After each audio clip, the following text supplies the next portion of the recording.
Hello, I am Kenya Abbott Jr., and welcome to the final episode of Politic in Season 1. Today, we are taking a deep dive into politics and identifying what voters should be preparing for this upcoming election.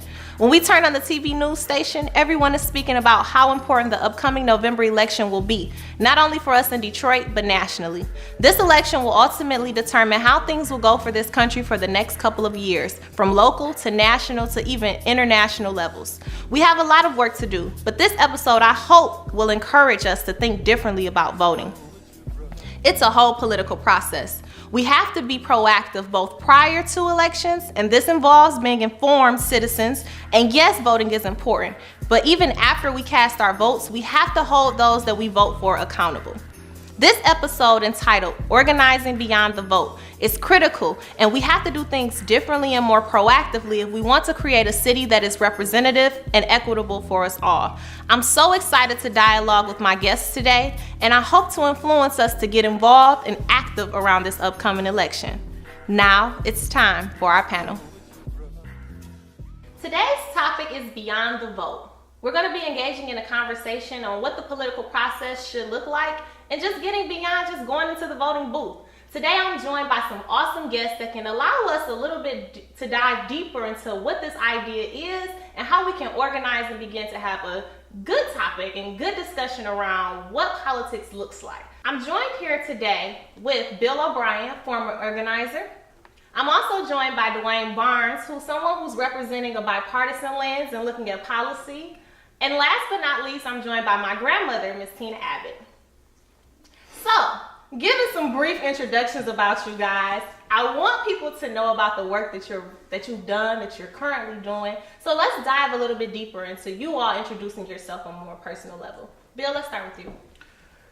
Bill O'Brien, I'm a community organizer, and I started in my 30s, I'd say in my early 30s, doing neighborhood organizing, block clubs, moved from there to do to work around international issues. At that time, South Africa had a freedom movement, but there were also freedom movements in Latin America that were getting really suppressed, and frankly, hundreds of thousands of people being killed because they were trying to exercise their democratic rights. And so I did some organizing to bring churches together, grassroots groups together to push back against U.S. policy that was supporting those kind of military oppressive things.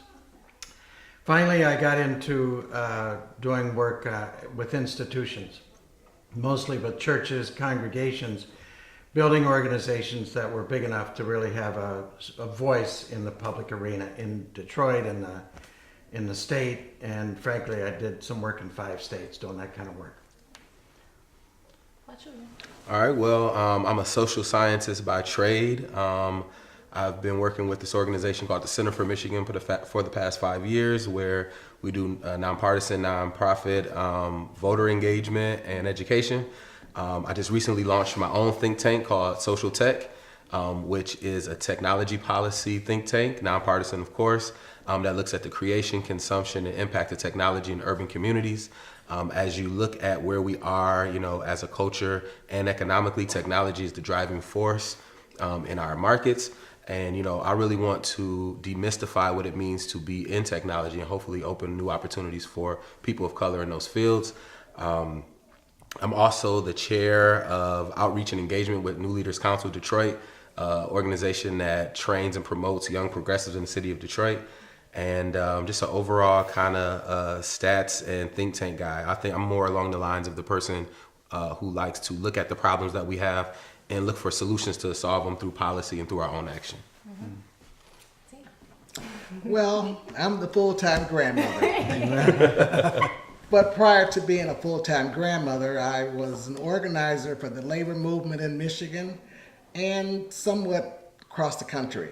Also, I organizer for our communities in Detroit and around the state of Michigan, a full-time employee of the state of Michigan with the Department of Social Services, and last but not least, a good old Democrat. So I was vice chair of the Michigan Democratic Party, and much like Bill, I started as a teenager, around 16 years old, and I kind of gave it up to play grandma about 60 years later. So I'm, now I see Kenya has brought a lot of young people around, and the things that they've been talking about seem to have kind of piqued my interest, caught my eye, touched my heart, and I may just get back in the organizing business again. I'm really proud of some of the things that the young people are doing. It's just, you look at so many not doing anything, and to hear some of them talk about the politics of Michigan, of the country, it's kind of like, well, it's not all lost yet. Maybe we ought to just all step back into those roles again. Yeah, I'll follow you. I'm ready. Give me a call. Yeah. So it's good to hear you all have like a very diverse background across this panel. And I mean, we're talking about, you have touched not only just the city, but the state, in some cases outside the state, internationally. But let's focus a little bit on the state of Detroit. I want to go into a conversation with you all around what is your perspective around what the direction of the city is going? And do you think that it's positive when we're looking at politics and organizing? And anybody can jump in. Well, looking at Detroit, having lived in Detroit so long, everybody thinks Detroit's a comeback city. I didn't know it went anywhere. I don't like a lot of the things that's going on in the city, especially with our educational system. I mean, how does a city as large as Detroit close schools? How do you tell young people, I'm sorry, you can't drink out the faucets, we've got to bring you some water? How do you tell young people that they're not entitled to a quality education?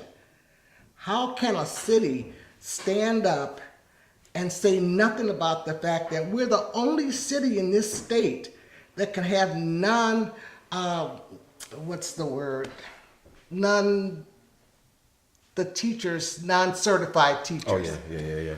I think that's outrageous, and I think we just need to do better to get better. Our kids deserve more than what they're getting now, and we got to do better. I kind of think maybe it is time for a lot of the seniors to now stand up and stand alongside the kids and tell them, we're going to fight for you like we fought for people in the past. You deserve it, and we're going to get it for you.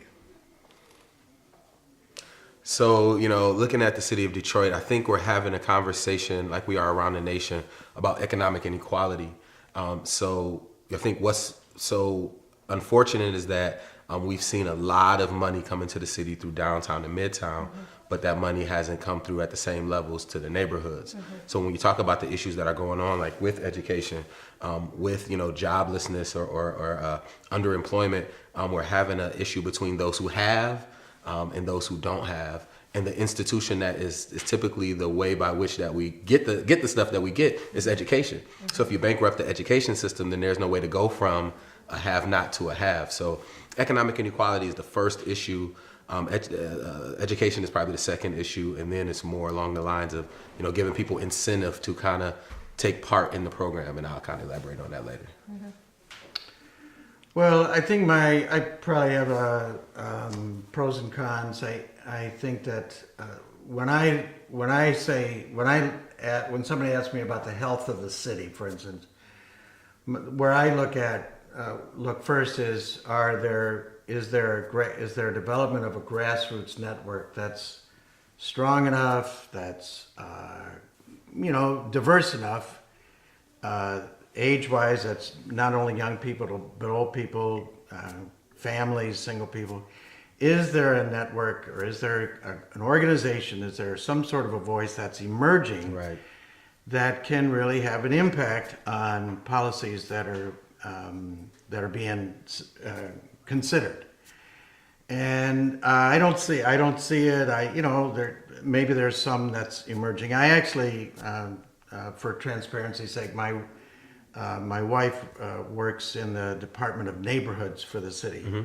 So I'm aware of new block clubs. You know, she tells me about there. She has 14 tremendous young men and women, really some of the finest people I've ever met, that are working in that department and are helping build new block clubs, strengthening older block clubs, really bringing people together so that they have, at the local level, they have some voice when they have to deal with the lighting department or garbage or police. So I think that's all good. At the same time, I see within the city pockets and block clubs that don't talk to somebody across the street, or I've done a lot of work with church groups, and I see it's almost tribal not warfare, but where you have pockets of congregations or pockets of religious institutions that really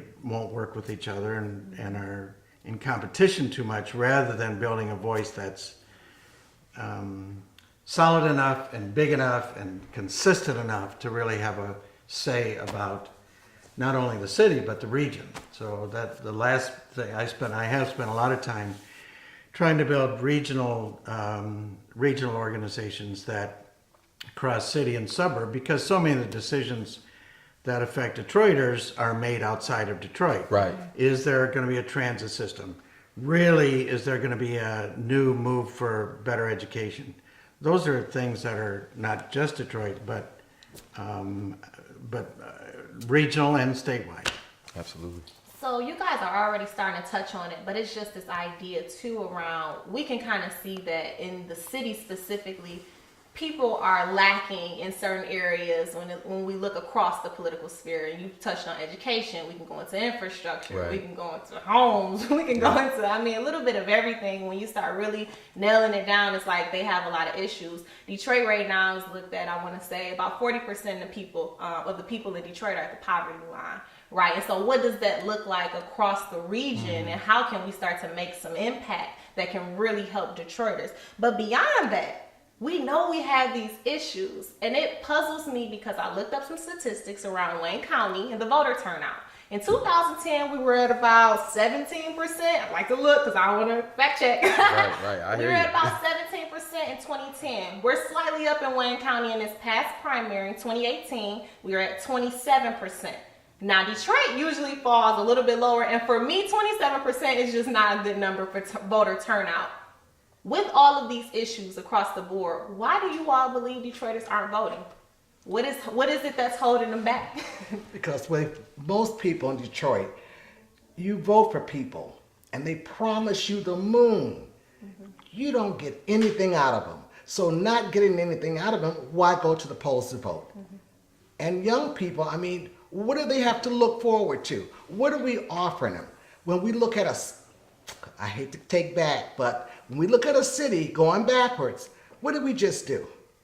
We just took retirees' pensions, cut them down and said, hey, we need the money. After they've paid into it their whole career. After they paid into it their whole career. And how can they get so little after 30 years when you've got people sitting in city government in high offices that work 5-6 years and walk out 3 times of what these people are making?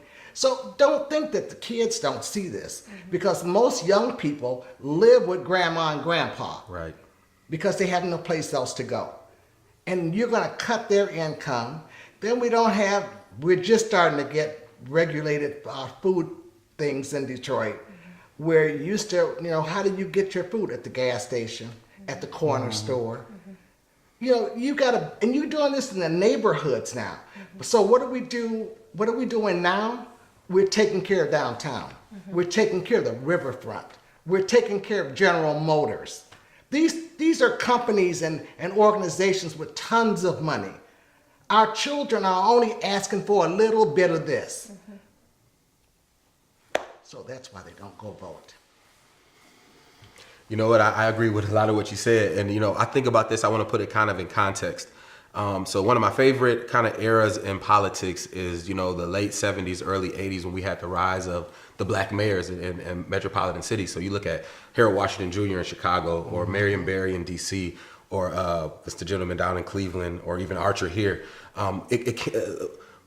Good democratic politics came along with something for the voter. So a jobs program, an education program, something that enticed you to want to vote. So I think that, we're in the era of kind of small government now. So there's no transaction for people who would be voters to say, okay, I'm going to come out because I know that he got my uncle a job, or he got my mom a job, or there's a program they can go to, or there's an after school community center that my kids can go to. That's more incentive. I think the other part of it is there's been a calculated plan by the leadership in this state that has disenfranchised voters in Detroit. When you put an emergency management system into play, over the schools, over the city council, in the mayor's office, you're telling people who go out and vote and said, I made my voice heard, well, your voice doesn't count because now at the state level, we can do what we want to do. So, how often does it take for someone to turn out and get their voice turned away to where they just say, you know what, forget about it. Not out of, I don't want to, or I don't feel like my voice is important. It's just that every time I try to take that route in, either the policies I want to get across don't get across, or the powers that I've given to the people who I want to represent me aren't given. Well, in addition to all that, I think that people vote. I know that when I started to vote, I had places where I could have conversations about, Right. what do you think about that candidate? I got involved in politics, not at 16, but fairly soon. But it was because my friends were talking about it. It was, at that time, it was the Vietnam War, it was civil rights movement. So I find now, at least one thing to look at is people talk about politics in a group. And they'll talk about it at church, if there's a block club, if they are part of a union. I suspect that politics gets talked about in the union halls or by the retirees but when you have a breakdown of those kind of communities, and when people are spending more time this is across the country, it's not just Detroit, but when people spend more and more time in front of the TV, or more and more time on their handheld, and less time in group settings where you actually talk about candidates and who's good. And I didn't know she said that. It's not on the TV. The commercial didn't say that. Of course not. So when there's a breakdown in community, I think it's logical to me that there'd be a breakdown, that there'd be less and less voting. It's just I don't know if you agree or disagree, but I think that's an element. As a community organizer, that's what we were trained to do, was how do you build community? How do you get people to have more connections? How do you get people to take their church or their union or their block club more seriously and bring more people into it? I had a guy, he wants to run for state rep in a couple of years. He told me that he's not going to do ads because people don't believe TV ads.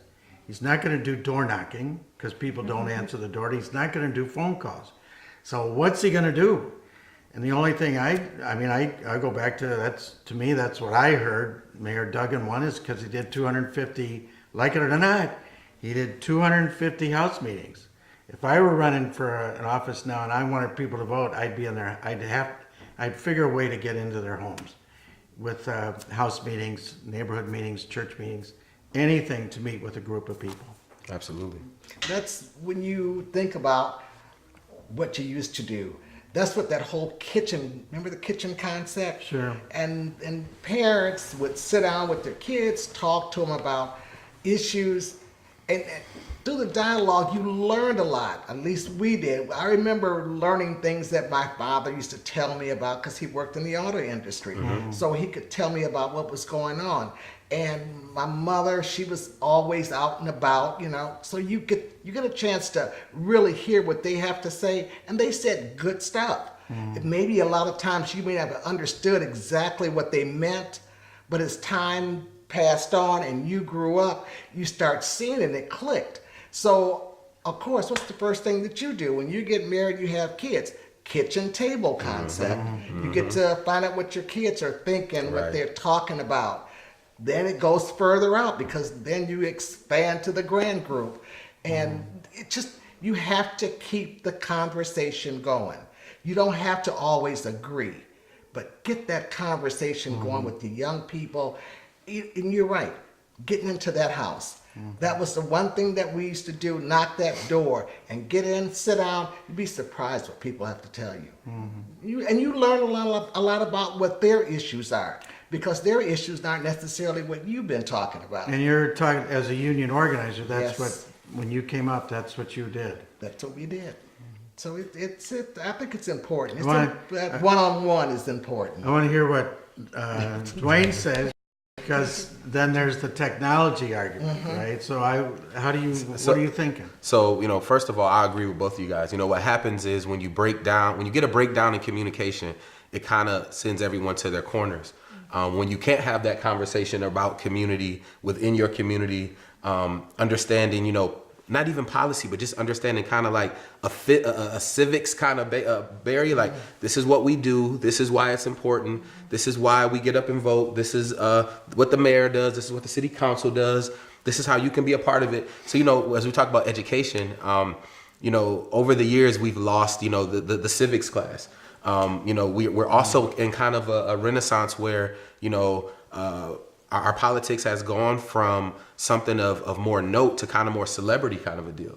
And I think that, people are being turned off by this kind of facade that we're calling politics, and they don't even know kind of what's going on. So I would always say, having those conversations at the kitchen table. One thing that we do at the Center for Michigan is we do community meetings where we go into a community and you just ask them, what are your priorities? What do you want? If it was up to you, what would we do?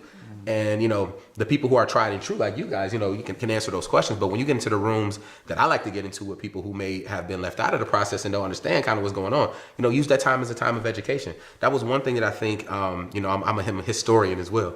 So I love, what the Black Panthers did. A big part of what they did was just through education, political education, teaching you, why this is important, why we give our lives to do this and why it matters. And I think, where we do have opportunities now is there are so many young people, I say young people, young people who are involved in either one, understanding some part of the supply chain, or two, wanting to be that person to say, I'm willing to take that leadership role and run for office. Though I may not have all the information, though I may not have everything I need. I remember during the mayor's race, we had so many young people say, forget it. I'm not waiting in line. I'm not doing it the old school way. I think I can help now, and I'm going to do that. And, a lot of, the older, Detroiters kind of frowned on it. And I'm like, man, imagine having a group of young, moldable soldiers that will be the commanders and chiefs, next time around. So I think, we got to get back to kind of civics. We got to kind of get back to, education. But we also have to allow for us to make mistakes along the way, so we can say, man,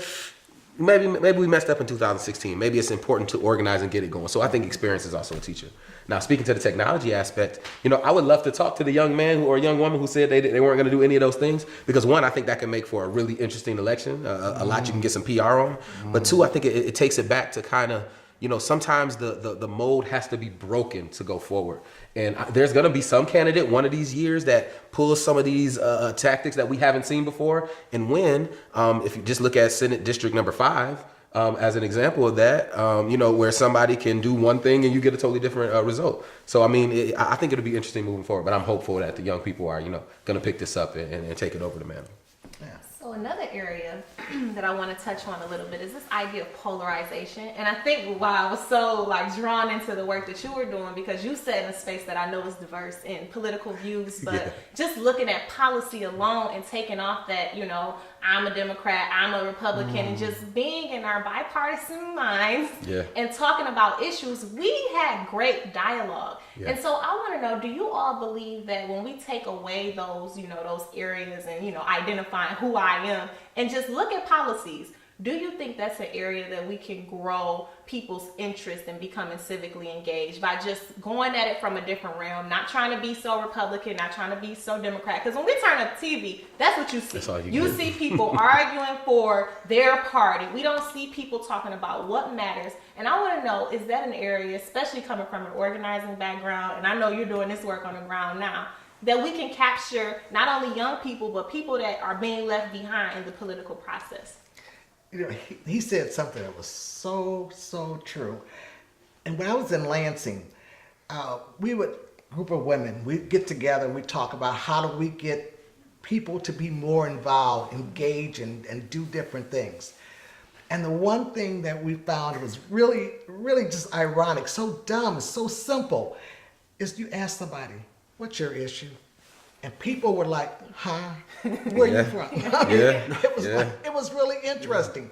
Then we found out that communities, just what Bill says, they're broken down. They're all, like you said, almost tribalistic. Yep. Well, they are, because each area has something specific to it. Right. And those people have a common bond. And that's Lansing again, small community. We figured let's try them and see how it works. Broke it down by, well, we had a lot of people that are Hispanic in a Hispanic area. That's what's calculated. A lot of African Americans in this area. We had a lot of gays that we didn't even know existed in Lansing. Right. As we went out, broadened our perspective and went out and started asking, not telling, asking. Then we found out what people didn't understand was, what does the mayor do? Right. What does this person do? What do they do? So we start putting together information and not just asking them, what do you see the issues are? What do you want to see come up next? Here is some information. Yep. And the same thing can happen in Detroit. I mean, we have a city council. You ever ask yourself, what's their job? Do they really have a job? What do they govern? Everything is just about regional. So what are their areas of making yes or no votes? We better start thinking about this. That's a good point. Because they also have a body of people that tell them about spending money. So these are things that our communities need to know. We don't necessarily have a one man, one vote, democratic democracy going on here. You know, and that's what I think a lot of the young people can see it. Where a lot of the older group, we're still stuck in that time zone when we had a council, a mayor, this. Yep. So I like what you said. Thank you. I appreciate that. I appreciate that. That was kind of good. Go ahead. Oh, okay. So a lot of the work that I do in my policy work, professionally and personally in building, is in a nonpartisan space. For one reason, I think when you're playing in the nonpartisan waters, it gives you an opportunity to hear the best of both sides, and then you can come up with policy solutions that can, one, be adequate and not just short-sighted. But I will say this, the challenge in doing that now is we live in hyper-partisan times. So if you just take, another one of my favorite eras in politics was from 2008 to 2010. Not that this was a good era at all. It was one of learning. 2008, President Obama got elected. By 2010, the Republicans took the House, and by 2016, they had the presidency. And I think one thing that jumped out to me around that was the Tea Party built through think tanks. They thought through organizing themselves. They thought through getting a message that worked and that resonated from the most well-off to the most just one in despair. And I think the think tanks that were built during that time were terrible for me and the policies and the stuff that I like.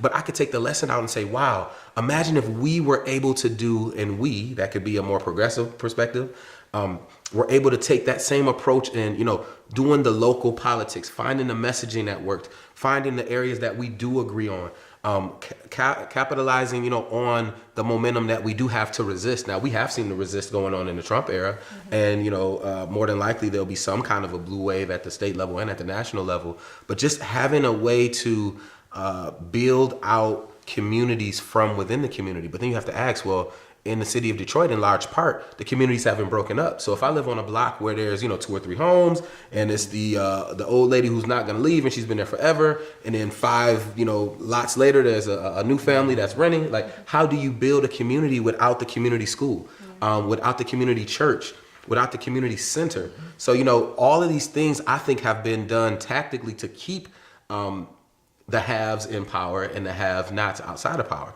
Now, to get back to the bipartisan thing, I think one thing that's very important is understanding things from a bipartisan way, but also there has to be some kind of way that we understand that until we can move off of some of these hyper partisan kind of lines, it's gonna be tough to move forward. So that's the question. If we knew the answer, we would be, getting the 7-figure salary up, lobbying in Lansing or downtown. So that's the kind of thing.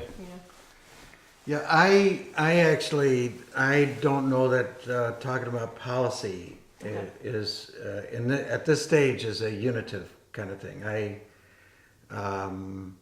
Because anytime you mention any policy, I mean, we are at a very polarized, most polarized in my life. And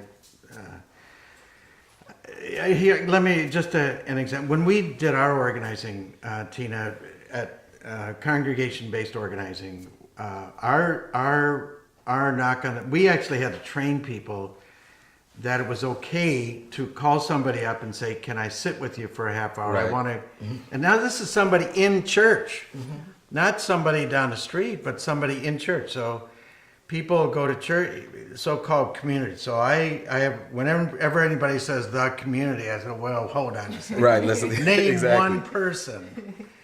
But we had to really spend a lot of time in a church, and these were churches congregations across the board, Catholic, Baptist, AME, CME, where people go to church, they sit in the same spot every week. They have a very small crowd of people. They don't know the people on the other side of the church. Reverend Barlow used to say over here at Mount Zion in Ecorse, you can't preach or you can't cook biscuits on a cold stove. He says, so you can't preach in here, and if people are cold, they don't know each other. So let's spend 15 minutes, and I want you to find somebody across the hall there, Right. across the sanctuary that you don't know, and go over there, and he actually taught him what to say, what to ask.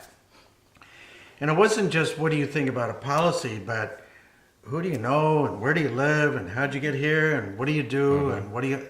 So we had to do half-day trainings, a lot of trainings to encourage people to actually build one-on-one those relationships. Yeah. So, and it was certainly, what are your issues, but it was also what are your pains, and what are your views on politics, and what are your views on religion, all the things that you're not supposed to talk about. And then over time, people get some familiarity, and they can actually make a decision about collectively what is the issue we want to fight for. Right. We want to fight for better safety, some sort of job thing, something for the kids. What is the issue that most impacts us? But it took time to build the relationships, Right. so that it wasn't a polarizing conversation.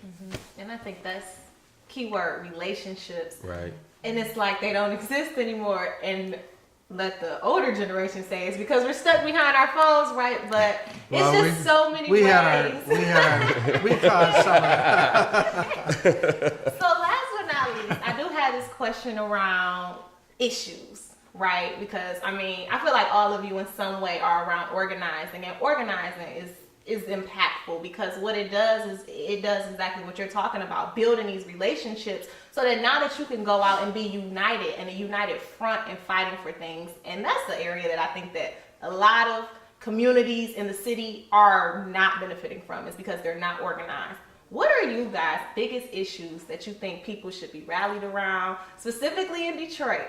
What are the issues that people should be concerned about? What are the issues that people should be organizing around for this upcoming election?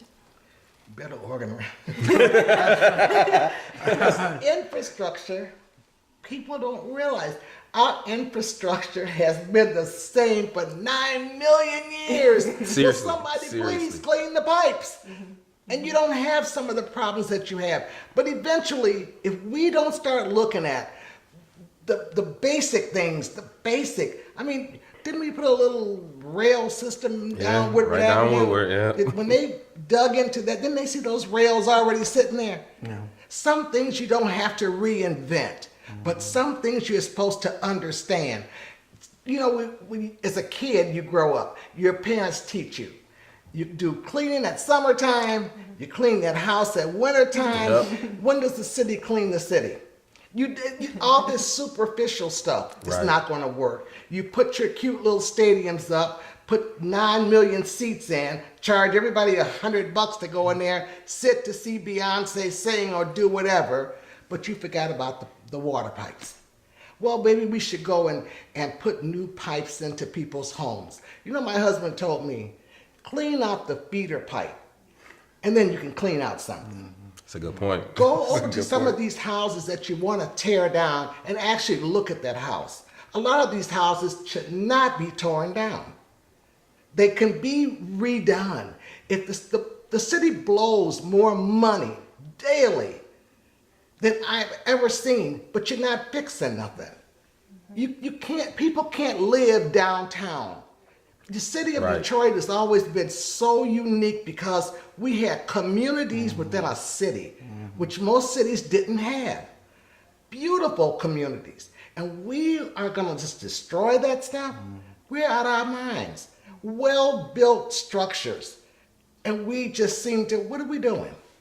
What's the plan? That's when organizing come in.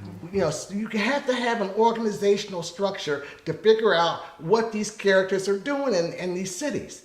So it's not just, I don't need to live in a city where the biggest thing is I go to entertain myself. That's true. I don't need that. But that's what you got. You got an entertainment venue. And everybody forgot about the people who have to eat, sleep, and go to school. So that's my 2 cents for today. Point taken. Again, I'll go back to economic inequality and technology. And when I talk about economic inequality, I'm using that as kind of a wide kind of scope for education, jobs, training, etc. Because, you know, we're at this point in our history to where, you know, even think about the city of Detroit. We were a blue collar city where regardless of your background, you can come up here, get a job on the line and become middle class and then send your kids to school and then on and on and on. Those kind of jobs aren't here and they aren't coming back. So when you want to make America great again and go back to coal and all this, that's not going to happen. What's happening is automation of low skilled jobs is happening. Artificial intelligence is moving at a rapid rate. And if we can't find a way to help prepare people with the skills that they'll need to live today, it's not tomorrow. So if you're working, you know, in anywhere on a lower skill kind of lens where you would in a city, you know, with a poverty like this, you're going to be in trouble. So if we can't educate our children and our adults to have those jobs, you're going to have a problem. And the only way you're going to do that now is, or a major way is through technology. So education and technology runs hand in hand because those are the things that can give us the ability to create some skills, to start businesses or get jobs that will give us the ability to have some money so we aren't in poverty, so we can organize. Because, you know, it's tough to organize when you don't know what you're going to eat tonight. It's tough to organize when you don't know if mom and dad are coming home. It's tough to organize when you don't even know if you'll have a place to live tonight. So, you know, economic inequality, but then right around the corner, like you said, there's a queue line in a multi-million-dollar stadium that's going to pack people in. So money is coming in, but the demographic that needs it the most, you know, even in its most selfish state, if the millionaires and billionaires in this city want to stay that way, why not invest in a workforce that can keep building the empire higher and higher and higher and higher? It just doesn't make sense. So economic inequality, and that's access to jobs, access to training, access to education, and really streamlining the way we use technology. Because, you know, I always tell this to my little mentees. You know, Steph Curry signed a 5-year, $200 million deal, and he has to do so much work to keep that up. The guy who developed a filter on Instagram made that, and he's 19 years old, and he can sell that and keep going on. So, you know, when you think about the equity we're putting into things, I can be LeBron and take 20 years playing basketball, and that's great. Some people have that skill. But what about the person like, you know, Mark Zuckerberg, who said, you know what, here's a couple algorithms that you put together and create a social network that's worth billions, and it's a part of American fabric. So thinking about, you know, as we get those new skills and training into technology to where you don't need that sweat equity. Just think about the founder of Uber. He or she didn't have millions of cars. Airbnb, they didn't have real estate out the yin yang, but they had an idea and used technology to leverage that. What if our community could do the same thing and we won't have these same questions about economic inequality because we're in the game and we can pay it forward, pay it backwards, and move forward. So that's kind of, you know, my deal on it. Yeah, that was a good idea. We'll talk after the show. Thank you. A lot of very interesting things right here. We did, I think I probably had about 30, we had fairly recently had probably about 30, 35 churches, congregations rather. Some of them were Jewish congregations, a Muslim congregation. But we did a series of one-on-ones interviews. Basically, Tina, probably somewhat what issue, among other things, what issues would you think are that you're really kind of angry about, passionate about? And the ones that we can't, and we did it deliberately in the city, in both Detroit and in the suburbs, the suburbs where our congregations were located. But what we came up with there were several that we came up with, which were both city and suburb. They weren't city. Ours is a city, or ours is a suburb, but they were cross. One was mass transit. That absolutely. The ability to get to the jobs, which might be far away, the ability of people to get their kids or their college age kids to get to the university. Yep. So mass transit was a big one. Another big one was counseling. Now mental health. Absolutely. Because of Great point. You know, whether you call it drugs in the city and opioids in the suburbs, it was the same. And frankly, just something nobody wants to talk about is mental health. Just, you know, grandmother depressed, the kid that is, you know, thinking about suicide or thinking about just things aren't going well. Just a lack of access. Kids that go to college who don't, you know, that's a totally new environment, the stress level, and very few people to talk to. So the level of mental health was, I was amazed. We had a gathering of about 600 people that we were reporting this thing out, city, suburb, all across the Tri-County area. And when the woman that was talking about mental health, it was amazing how people said, "Oh yeah, but we don't talk about that." That was the second issue. A third one was you know, crime in different ways. City, suburb. It was just a sense of not being secure. So those were three. Another one that was hidden, which Tina, a little bit of what you're talking about, infrastructure, the kind of the hidden crisis in many suburbs, not the wealthy suburbs, but many of those first and second ring suburbs where the mayors would not talk about, in order to fix the sewers here or in order to fix some infrastructure, I got to cut back on the recreation department, or we're not going to pick up garbage as often. So those were things that seemed to be cross Detroit and older suburbs as a way to.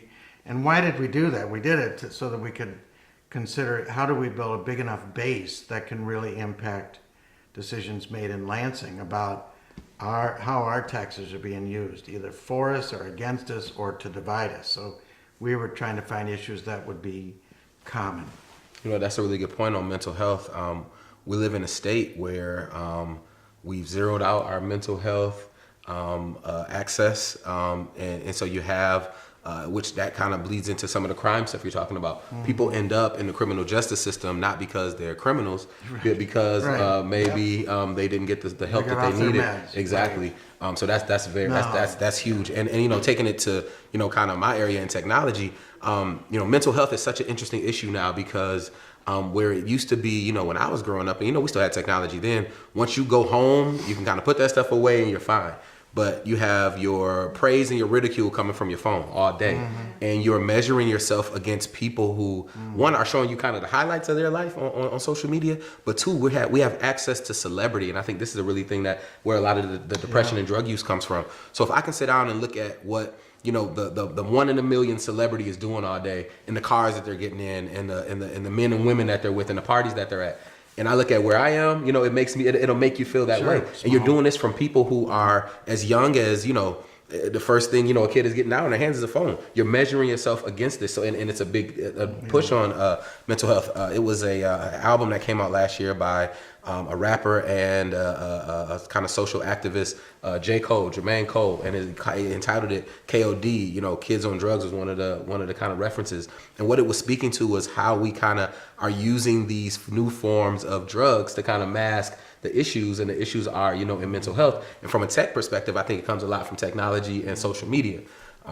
So mental health is a very important issue that I think we're missing because there's, 5 or 6 more stacked on top of it that we got to get answered as well. Well, we do need to go back to review mental health. Absolutely. People hated the fact that we used to have these large institutions.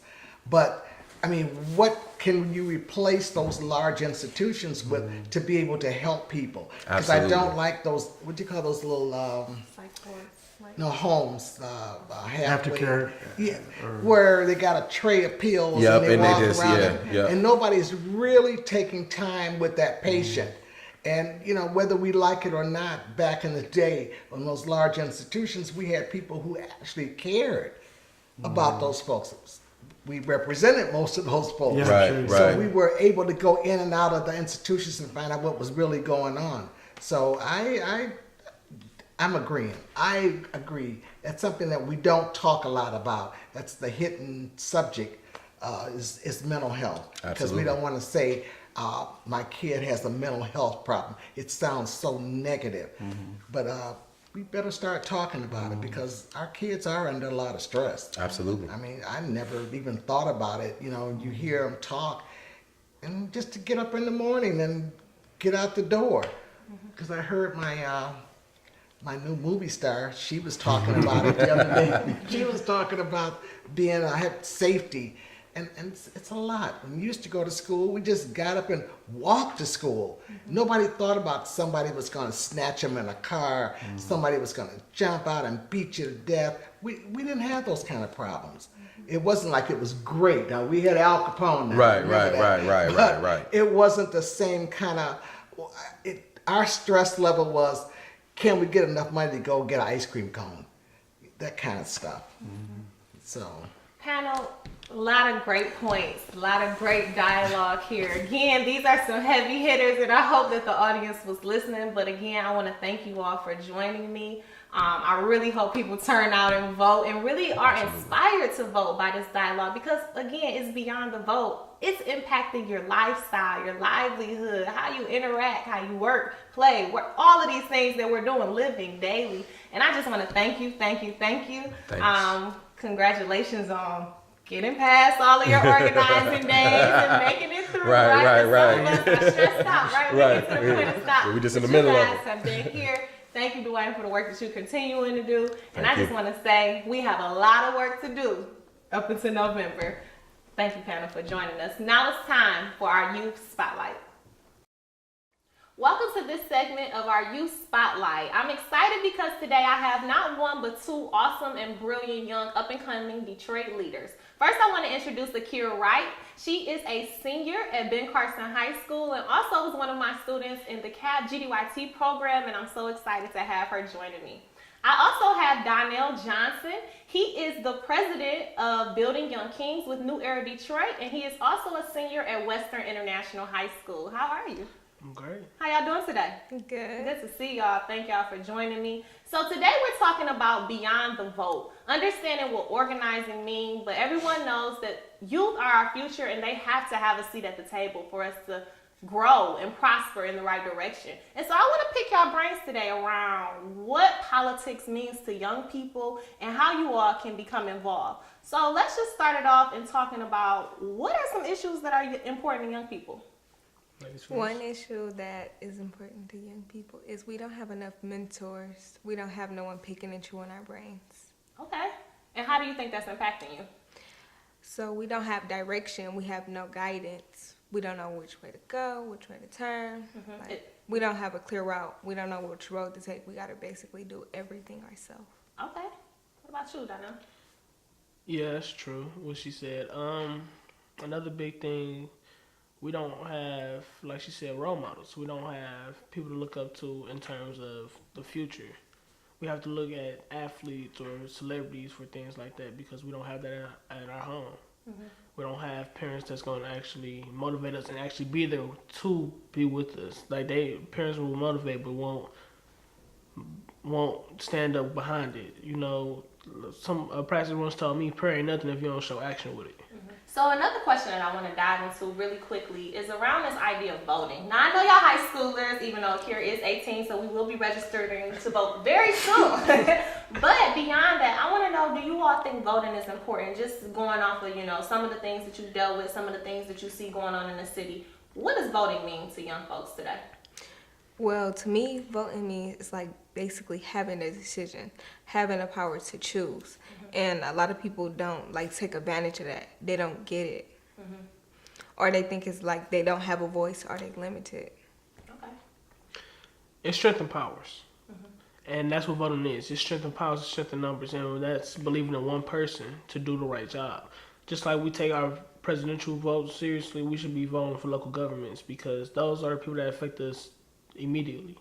Those are people that affect what goes on in our city, the gentrification in our city, the messed up DPS school system, the transit system, all that. That has to do with our local government. If we don't stand up and vote, then none of that changes.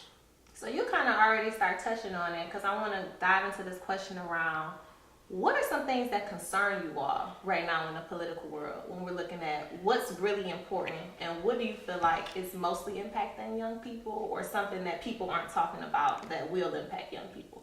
Safety. I feel like that's most important. Like, we go to school every day, and school today is very hard. Like, we don't know what's going to happen. If it's an altercation, people feel like they have to defend themselves because they feel like they're fighting for their life.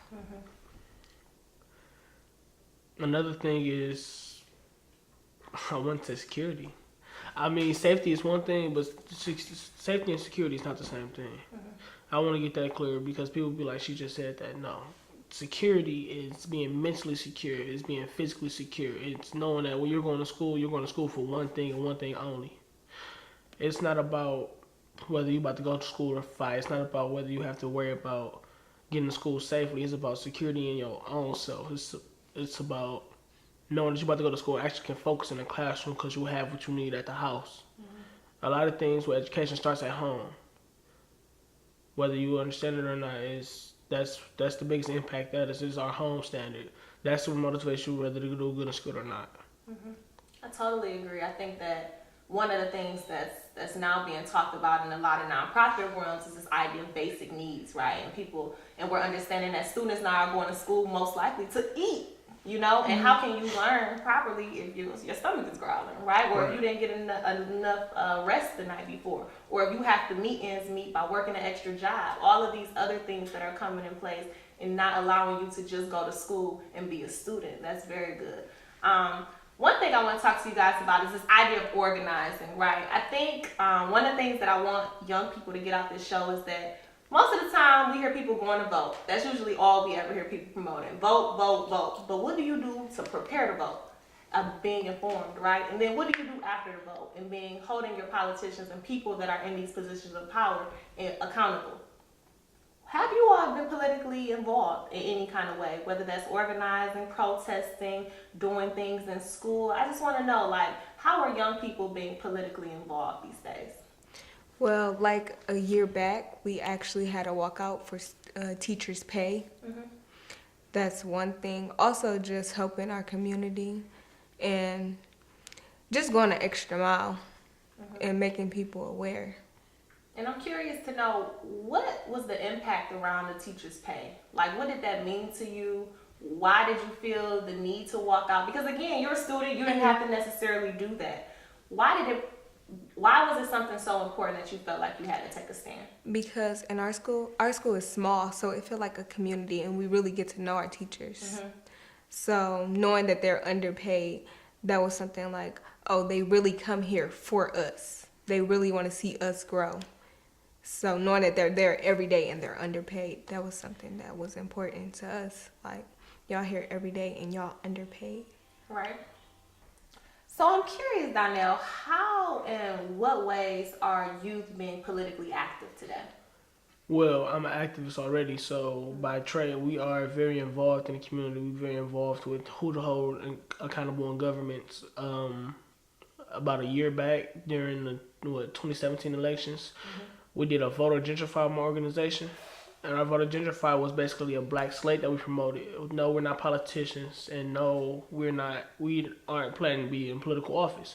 But at the same time, it's all too common that politicians bring us politicians. Where is the people's voice? Where are the real people that want to be here for our people? It's all too common that when we see things like a president steps down, but his vice president runs for office, or a mayor's cousin, brother's auntie is someone's other Nepotism. right. It's a politician somewhere else, and they come in and they end up stepping in, or they groom someone else to take the position. No, we need someone from our communities in office for our people. Because once you take pride in something, that's when it changes. That's when you stand up for it. That's when you don't let it be ran over, because you know where it was, you know where it has been, you know what it can be. So it seems like both of you kind of have had, moments in which you've been politically active. How important is it for youth to be organizers? I know that you're kind of like, under the realms of an organization that are mostly adults, but y'all have y'all pockets in which youth have, roles of leadership, and then you've had different things in school where you're able to stand up. Why is it important for youth to organize? It's important for me to organize.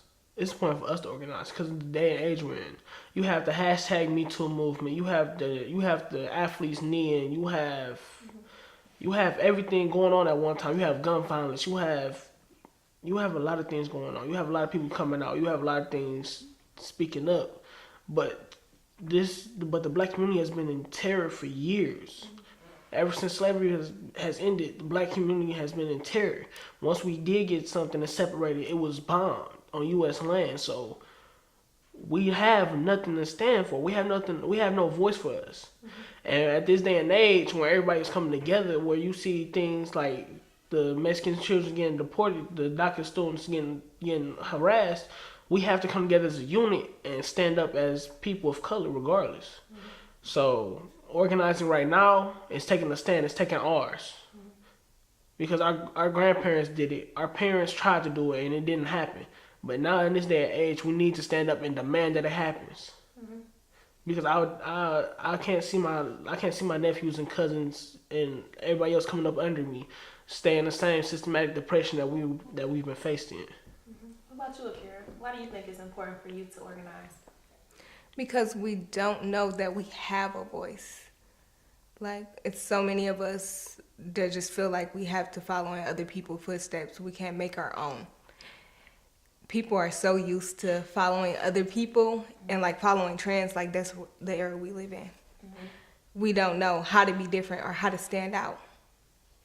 So that's why I think it's important. I totally agree. And it kind of goes into the next question around, do y'all feel like youth voice is accepted, specifically from adults? Like, I know it's a lot of people in power and we got people running things. Do you think that the youth voice is accepted? Not at all. Why not? Because from my point of view, people don't trust us. Like, they feel like they have to watch us every time. It's like, it's so many job opportunities because of our age that we don't get accepted for. And it's like, how are we going to gain experience if y'all not trusting us enough to give us the opportunity to show y'all what we can do? We very creative and young, and like everything is staying the same, basically. So innovation. Totally. Right. I totally agree. What about you, Danielle? Can you ask the question again? Why do you think that adults or people in power care about youth voice? No, they don't. But at one time, the biggest voice in America, Huey P. Newton, he said that the revolution will have to start with the youth because the youth will always inherit the revolution. And I feel like that's true. But I feel like through those words, they stop listening to us. They know that we have a voice of reason because we have more insight. We don't have the extra turmoils that adults go through. So some of us don't. But, so we have omniscient feeling about things. We have our feeling about things, and we know what needs to change. We can point out what needs to change without having to worry about the repercussions. They don't listen to that. They don't listen to the voice. They don't listen to our voices. But yeah, at one time they were our age, and they thought they knew what the world meant. And now in turn, since they were shut down, they shut us down. And I feel like that's another mental barrier that's another thing that they pass down to their children. That's another trauma that they pass down to their children, not being heard, not having a voice. And that's something that needs to change also. So let's shift a little bit. I mean, we're talking about youth voice. Now, let's just say, right, we're in an ideal world. You guys are at the table. What areas politically would you want to have an impact? Economics. Talk a little bit about that. Well, I feel like money is everywhere. Like it goes round and round. Everybody is going to get their hands into it. So I think it's important for us to become entrepreneurs, and it's important for us to get back to our community and just build and grow. That's great. I'm not sure. The school system. I say this because that's what we're based off of. They base us off of business that come to your city or whatever. That's what we're based off of, honestly. Like, they look at test scores, and not even high school test scores. They don't care if you had 1100 on your SAT or not. They don't care if you have a 4.5 GPA. They don't care about that because they test you off your third grade level. And that's the difference between Amazon coming to your city and a prison coming to your city. That's literally the boundary. The school to prison pipeline is real, and that's why in urban communities, that's why the school system is so poor. That's because they make money off of this. I mean, if you look at Wayne County, they got more students than most high schools. That has more teenage inmates than most high schools in the city of Detroit.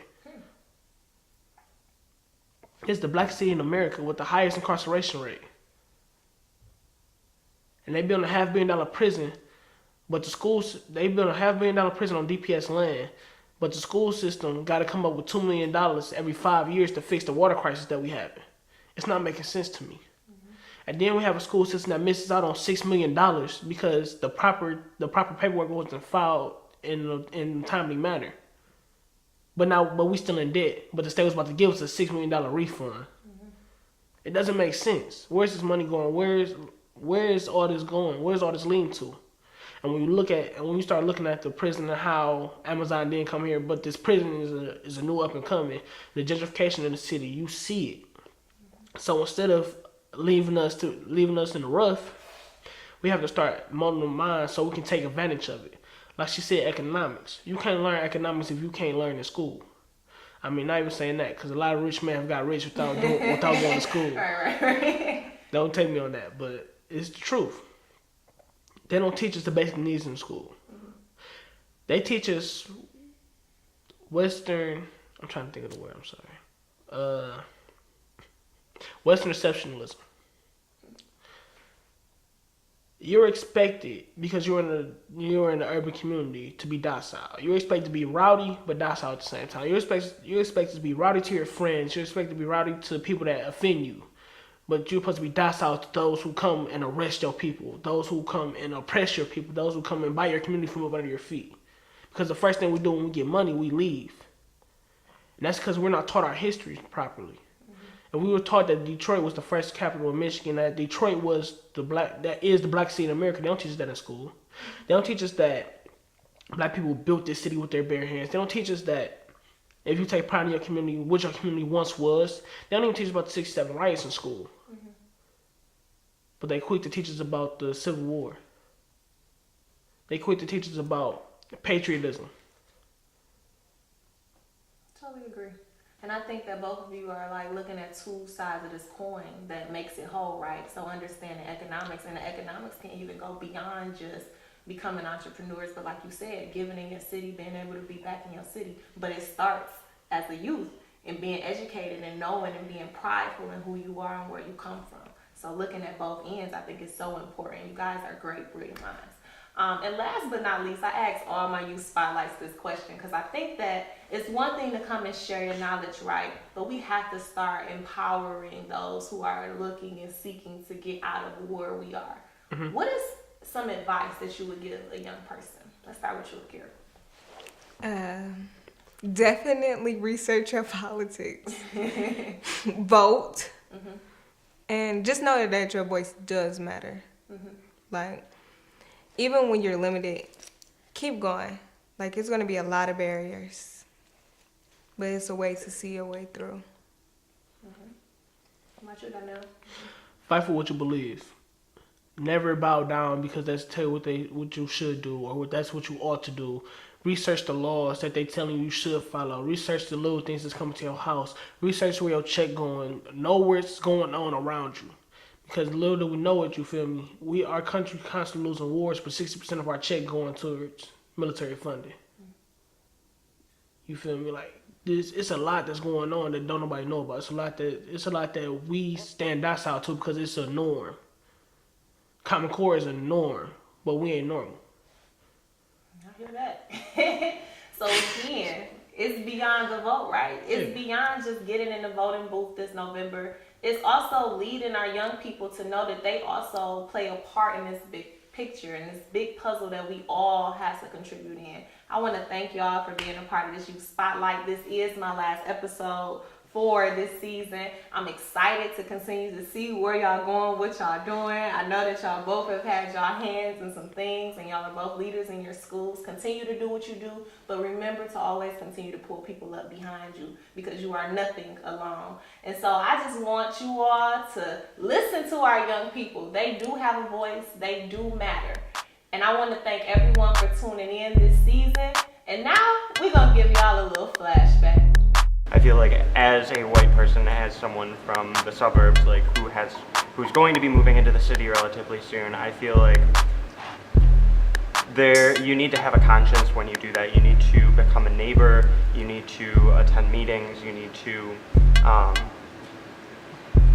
I don't know. I think that it's a challenging space to navigate, and it's not always my space to navigate. And so I think that you definitely need to do a lot of self-reflection on that and just definite thinking. But how far can 25 million go in comparison to the dollars that they're pushing into downtown Detroit? We're talking about billions into downtown Detroit, but 25 million, they can only do some cleanup in the Brightmoor area, which is what they're planning to do. But it's not even a fair comparison when you look at what their priorities are. And Stephen Ross is a good dude, but it's just not enough to really have some substantial impact. Not only are these people being pushed out, and the people with it can stay, but these people still don't have. So now they're still, out in this world. They have to fend for themselves, and there's an economic disparity that we're not talking about. It's more than just displacing people. It's more than just allowing people to go. It's about trying to give people equal opportunity and equal effort to be able to live, essentially, in society. The idea of finding the best candidate or researching, I feel like that's a secondary in people's mind. People are like, oh, who has everybody else been voting for? Oh, I guess they're doing a good job. Let me keep voting for them. Making sure that people are actively informed and knowledgeable voters is a very big thing in Detroit. And I feel like it's something that I don't see people go outside to do. I feel like, especially like when we look at like districts and things like that, the same people's signs are always in the same grass in my neighborhood. The same politicians' paperwork somehow always make it to my door. It's just like all people see is like, oh, this is the flyer that was always on my house. Oh, this is the stake that was in my neighbor's grass. When it's time to go to the polls, that's the person I'm gonna vote for. Even though I'm still young and I am black, that I still have a point and that I'm going to prove it, and that education is the best way to get to it. So I just feel like if we take the time to encourage ourselves, like as blacks, and have a one-on-one, then we can encourage our youth to, step up and, use your voice as your motive and leverage to do something. I think one of the greatest things that is used in life is division.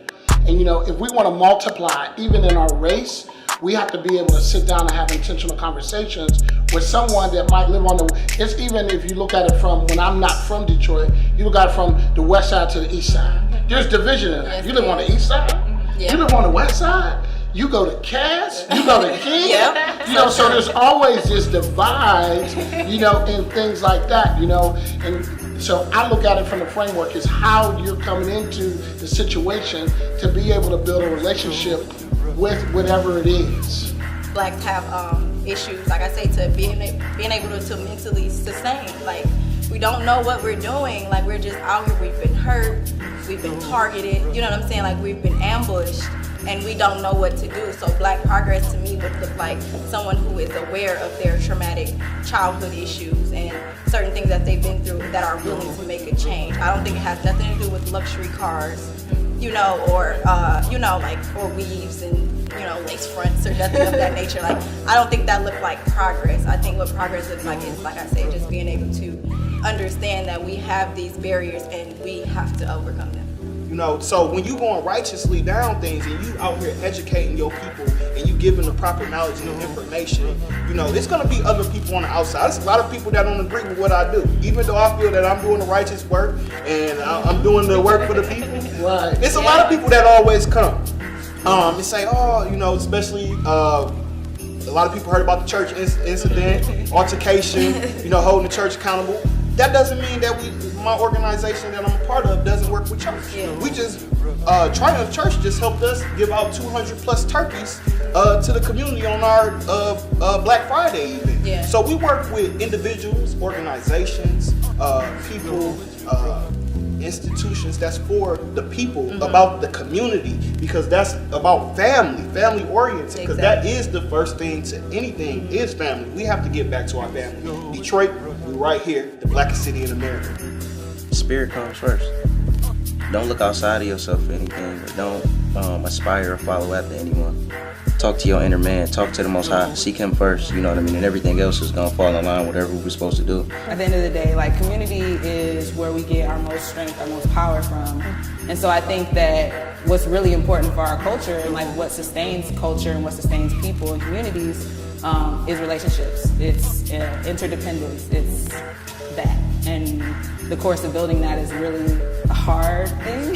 Thinking across political ideas or thinking across race or thinking across like privilege or access, but so important. We need to form groups of people of all different ideologies so that we can come together and talk about our differences, not fight about them. We need to talk about them. We don't need to have the same groups in an echo chamber day in and day out, just, you know, spitting what they feel just to like comfort each other. We don't need comfort at this point. We need real change. And I feel like Kanye making us feel uncomfortable is important for us to be able to dialogue about this.